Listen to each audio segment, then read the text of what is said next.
Welcome to this presentation on trends within the United States dairy industry.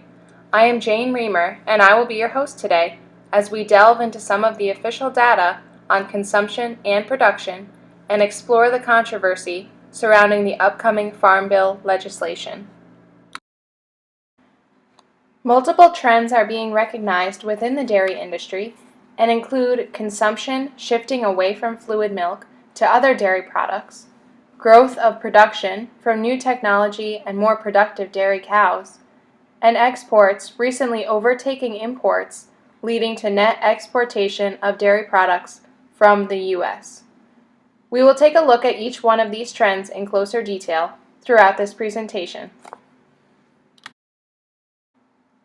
This first chart depicts data from the United States Department of Agriculture. The dependent variable is the per capita consumption of all dairy-based products, which includes not only fluid milk, but also cheese, yogurt, ice cream, powdered milk, and other milk products. Consumption is measured in pounds per year per person living in the United States. There was a large increase in consumption beginning in 1981 and lasting until about 1986, and another period of increased consumption but at a slower rate between 1996 and 2005. From 2005 to 2012, however, consumption of all dairy products in the U.S. has stayed relatively stable. Despite this, there have been some dramatic shifts in consumption for specific categories within the dairy industry. One of the most noticeable trends in the U.S. dairy industry has been a decrease in fluid milk consumption. The definition of a trend is a movement in a particular direction that is sustained over time. Fluid milk consumption has been moving downward throughout the 1900s with each successive generation. Generational changes have indicated that consumption of fluid milk decreased between the 1930s and 1940s, and again between the 1940s and 1950s, and so on. This so-called generational change is still occurring in the 2000s. A publication from the USDA reported that the average per capita consumption of milk per day has decreased by about a third of a glass since 1977. A majority of Americans are only consuming 1 glass or less of fluid milk each day, when the Dietary Guidelines for Americans recommends that adults have 3 glasses of low-fat milk per day. The National School Lunch Program requires that low-fat milk cartons are available for students each day at school.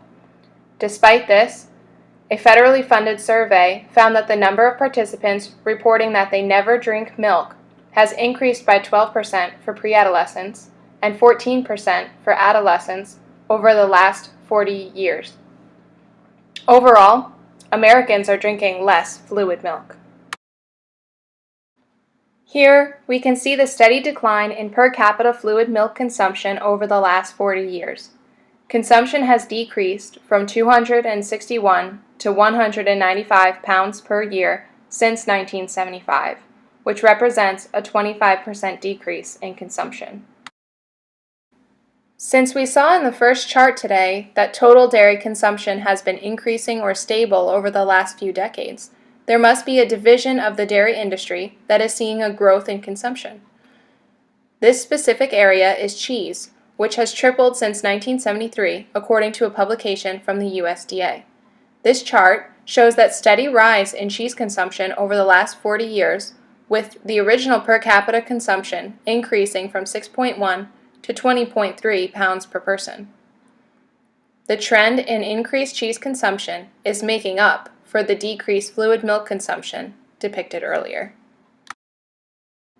Here are some possible causes for the shifts in dairy product consumption that we just saw. The first and most influential is preference, which is altering consumers' demands. Over the past several decades, there has been a growing number of beverage alternatives to milk, such as soda and juices, as well as newer milk alternatives like soy milk, almond milk, and rice milk, that are dividing the customer base that would have bought dairy milk. Currently, more people are aware of lactose intolerance and are more likely to simply stop drinking milk even without a diagnosis. An article in Nature stated that only 1/3 of all U.S. adults have functional lactase enzymes. Finally, as minority cultures continue to grow within the U.S., fluid milk becomes a less significant component of the average American diet. Traditional cuisines of China and East Asia, for example, include just about no milk or other dairy products. Now for a look into trends in the production of milk in the United States since 1980. This graph shows a slow yet steady rise in milk production over the last 30 years, with the production of 128 billion pounds of milk in 1980 and a production of 200 billion pounds of milk in 2012. This represents a 56% increase in milk production. The changes in milk production have been due to new technology and techniques in dairy farming. Interestingly, the increase can be attributed to more milk per dairy cow rather than more dairy cows per farm or more farms. Another interesting element of the dairy industry are the major fluctuations in trade over the last 40 years. On this graph, showing data from the Agricultural Marketing and Research Center, the quantity of exports in billions of pounds is shown by the black line, and the quantity of imports in billions of pounds can be followed as the light blue line. Both imports and exports have been fluctuating, but recent high growth rates in the amount of dairy exports to about 9.5 billion pounds in 2011 has reversed the U.S. dairy trade from a net importer to a net exporter. In fact, the value of U.S. dairy exports reached $4.82 billion in 2011, which was up 29% from the year before. The increased global market for dairy products is due to expanding markets in China and South America. Most dairy exports from the U.S. are skim milk powder, whey, lactose, and commodity cheeses. Major dairy imports include European specialty cheeses. This graph shows the historical data on fluid milk prices from the Bureau of Labor Statistics. While the price has fluctuated somewhat in the past 10 years, with one major peak during the recession of 2008, the price for 1 gallon of milk has not exceeded $4 per gallon. Recently, there has been speculation that milk prices could jump to $7 a gallon after January 1st of 2014. In 2008, the U.S. Farm Bill was given a temporary extension, and now the House and Senate both need to agree on a new farm bill to follow for the next 5 years. If Congress fails to approve a farm bill, the policies of permanent law would be enacted. This means that the exact same dairy policies from 1949 would need to be followed today in a dairy industry where production is more efficient and much less government intervention is needed. Since the government heavily supported dairy farmers in 1949, permanent law would force the government to be just as involved, which would make them buy milk, butter, and cheese at twice the price that consumers are paying now. Therefore, in order to keep any dairy products on consumer shelves, the price of milk, butter, cheese, and other dairy-based products would also need to double.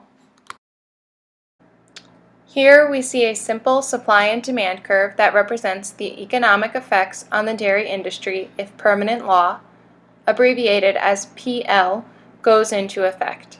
Before permanent law, as things are now, demand is represented by the blue downward sloping line, and supply is represented by the red upward sloping line. These lines give the equilibrium quantity, or QE, and the equilibrium price, PE, if trade did not exist. Since the U.S. recently became a net exporter, the world price, which is labeled as PW and drawn as a green line, is above equilibrium in the U.S. and creates the small yellow triangle. This triangle represents current exports, with the width of the triangle being the quantity exported. If permanent law is enacted, the government will be forced to pay more than consumers for dairy. Therefore, producers would be more likely to sell their goods to the government than to the commercial markets. This government purchasing will decrease the supply available to American consumers, which is depicted by the leftward shift of the supply curve from the red line to the maroon line, labeled as supply PL for permanent law. At this lower supply, the price for dairy products will be higher than the world's price, and the U.S. would begin to import more dairy products. This new level of imports is represented by the pink triangle, whose width is the quantity imported. Less dairy product consumption would lead to even lower intakes of essential nutrients, but could also reduce consumption of fats and cholesterol. If permanent law goes into effect and the prices of dairy products doubles, less consumers will be willing to pay to purchase dairy. Dairy is one of the only significant sources of calcium, vitamin D, and magnesium in the diet of many Americans who are already likely to be deficient in these particular nutrients. Less consumption of dairy products would include those that are higher in fat, especially saturated fats, and cholesterol by weight, such as cheeses, cream, and ice cream. Lower intakes of these foods could be beneficial as long as consumers did not substitute for these goods with cookies instead of ice cream, for example. If permanent law must be enacted, it will have an impact on many of the trends we explored earlier.